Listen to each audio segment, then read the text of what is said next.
analysis often focuses on the weather, trade wars, border skirmishes, and market crashes. But beneath the surface turbulence lies the actual terrain, a global grid of submerged cables, server nodes, and data routing centers. For nearly a century, we defined global governance by the borders drawn on maps and the treaties signed in rooms like this. Today, the absolute powers of the state, the ability to issue currency, direct kinetic violence, and adjudicate risk, have quietly migrated. They have been transferred from public institutions into a vertically integrated hierarchy of private corporate infrastructures. Governments now operate as junior stakeholders in the defense and management of their own territories, forced to negotiate with the private systems that underpin their core functions. This new architecture of power relies on the unnaming doctrine. It works because it refuses to be formally declared or recognized by international law, existing below the threshold where it could be contested by treaty. Coercion no longer requires a formal military blockade. It operates through access modulation. The state's border is replaced by a digital gateway. Closing the door is the sanction. This mechanism forces compliance without a fired shot. We see it when Greenland's rare earth corridors are negotiated under the shadow of cloud compute dependencies, or when Panama's port concessions are re-arbitrated following private infrastructure acquisitions. Driving this undeclared empire is the corporate sovereign metastack, a 6-layer engine of influence. Sovereignty is now executed at the capillary level of code and compute. Traditional diplomatic ultimatums carry less weight than the operational infrastructure of the state itself. The physical foundation of the stack begins with silicon. Export controls on advanced microchips divide the world into compute-rich sovereigns and compute-poor subjects. This compute deficit leads to the sovereign cloud paradox. When a nation's defense data is hosted on hyperscaler corporate server racks, its internal sovereignty is a lease, not an ownership. Above the hardware sits the data and AI layer.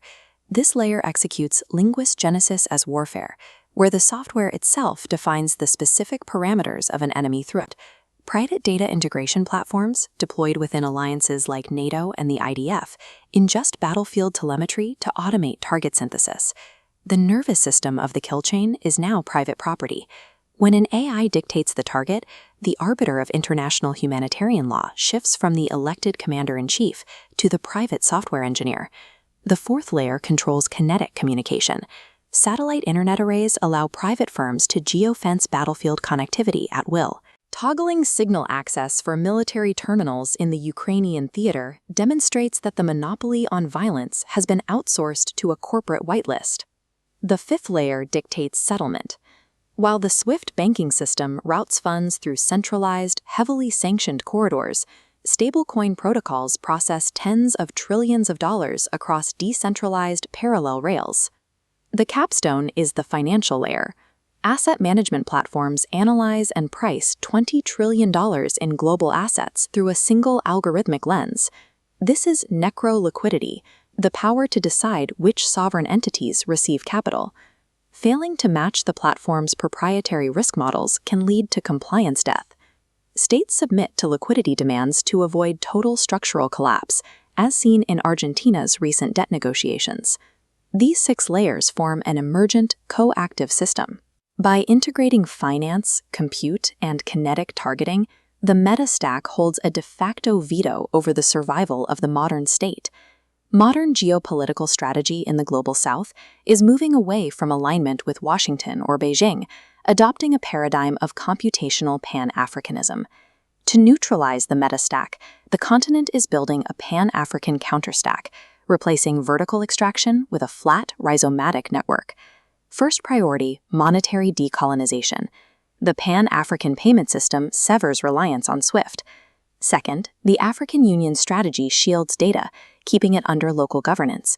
True epistemic sovereignty depends on controlling the paradigms and algorithms that produce knowledge, extending control beyond the physical location of server racks.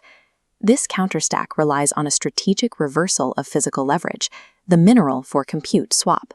Sovereign nations are halting the export of raw minerals like cobalt and lithium, demanding localized processing and sovereign compute nodes in exchange for supply.